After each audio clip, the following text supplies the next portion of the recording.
자, 오늘부터 로마서 서론 시작하겠습니다. 로마서는 어떤 책인가요? 로마서는 사도 바울이 로마 교인들에게 보내는 서신입니다. 로마 교회는 로마 지역에 있는 유대인 중심이 아닌 이방인들 중심으로 세워진 교회였습니다.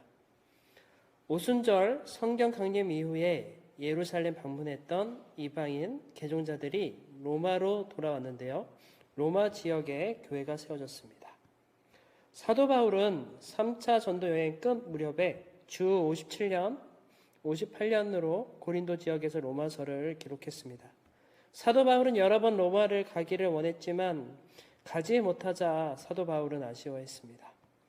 마게도냐와 아가야 지방의 성도들이 예루살렘 가난한 자들을 위하여 사용되어질 그 헌금을 가지고 예루살렘에서 쓰여질 것을 기대하면서 기도하며 가이오 집에 머무며 로마서를 썼습니다.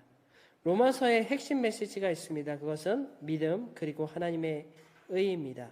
사도 바울은 복음에 대해서 모든 믿는 자에게 구원을 주시는 하나님의 능력됨을 선포합니다. 믿는 자의 삶의 원동력은 하나님의 의 그리고 믿음에 이르게 하여 구원을 주시는 하나님의 능력이 됩니다. 구원을 주시는 하나님의 능력을 통하여 오직 의인은 믿음으로 살아가는 것입니다.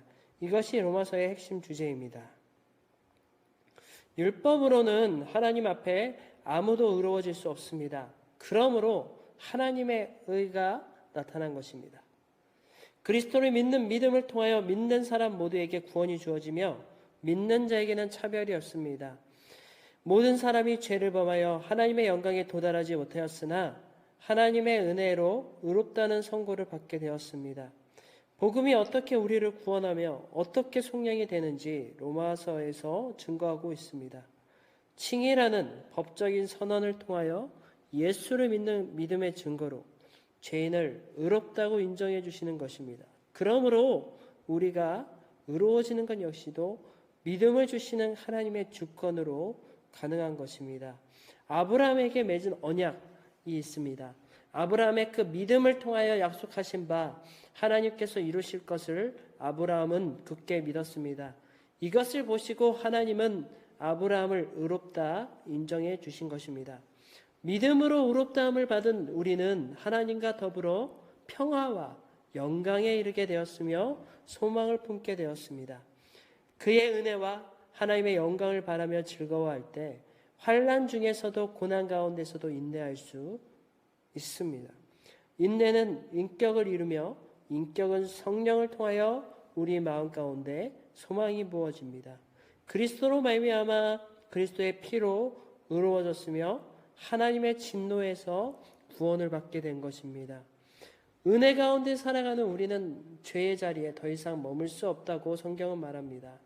우리는 아버지의 영광 안에서 우리가 새롭게 살아난 것처럼 생명 안에 머물러야 하기 때문입니다. 그러므로 더 이상 죄의 노예가 되지 말아야 합니다. 그 이유는 죄의 세력에서 해방되었고 의의 종이 되었기 때문입니다. 우리는 그리스도 예수 안에서 영원한 생명과 함께 살아가야 합니다. 율법을 통하여 죄가 어떻게 들어왔는지, 율법에서 풀려난 우리가 성령이 주시는 새로운 방식으로 하나님을 섬기게 되었습니다. 우리 안에 깊숙하게 박혀있는 죄의 문제들이 우리를 고통스럽게 하지만 8장에서는 영광스러운 대답을 제시합니다. 그것은 생명의 성령의 법이 죄의 문제를 해결할 수 있다고 설명합니다. 육신으로 할 수 없는 것을 성령을 따라 살아갈 때 율법이 요구하는 바를 이룰 수 있다고 선언합니다.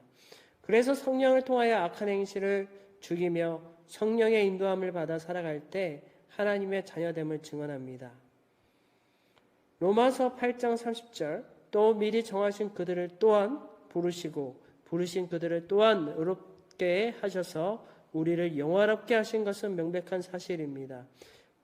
우리가 보이지 않는 것을 바라며 참고 인내하며 기다릴 때 우리의 약함을 도와주시고 성도를 대신하여 사람의 마음을 아시는 성령께서 우리를 대신하여 간구하여 주십니다.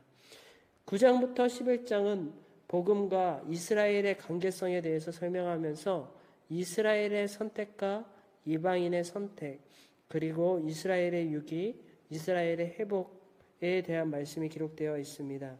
족장 언약을 중심으로 이삭과 야곱을 통한 언약과 이스라엘 백성을 향한 하나님의 긍휼과 사랑의 자비로 호세아서의 예언대로 이방인들에게도 부어주시는 하나님의 긍휼에 대하여 설명합니다. 그리스도는 율법의 마침이 되었고 믿는 사람들에게 의가 되었습니다. 마음으로 믿고 의에 이르며 입으로 고백하여 구원에 이르게 되었습니다. 이방인이 어떻게 하나님의 의를 얻었습니까? 그리고 이스라엘은 왜 버려졌는지 10장 14절에 이렇게 증거하고 있습니다. 그런즉 그들이 믿지 아니하는 일을 어찌 부르리요? 듣지도 못한 일을 어찌 믿으리요? 전파하는 자가 없이 어찌 들으리요? 그럼에도 불구하고 하나님은 이스라엘을 버리지 않습니다. 이스라엘과 맺은 언약이 있기 때문입니다. 회복은 그리스도의 몸의 완성으로 예수를 믿는 유대인과 예수를 믿는 이방인의 충만한 수로 완성됩니다.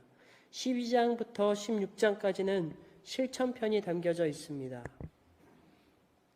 요약하면 그리스도인들이 어떻게 변화되며 어떻게 봉사하며 어떻게 헌신하여 그리스도인들이 국가에 갖는 의무와 헌신과 섬김의 자세들, 그리고 그리스도로 유대인과 이방인이 하나 된 공동체로 어떻게 살아가야 하는지 결론으로 자신의 사역을 위한 기도 부탁과 문안 인사로 로마서는 끝이 납니다. 자, 결론 보겠습니다. 첫째 결론, 하나님의 은은 그리스도를 믿는 믿음을 통하여 오며 거기에는 차별이 없습니다. 둘째 결론입니다. 죄의 세력에서 완전하게 회복되었고 의의 종이 되어 더 이상 정죄함이 없습니다. 셋째 결론입니다. 하나님은 그리스도 예수 안에서 살아가는 우리를 미리 정하시고 부르시고 우리를 의롭게 하시며 영화롭게 하셨습니다. 이상으로 마치겠습니다.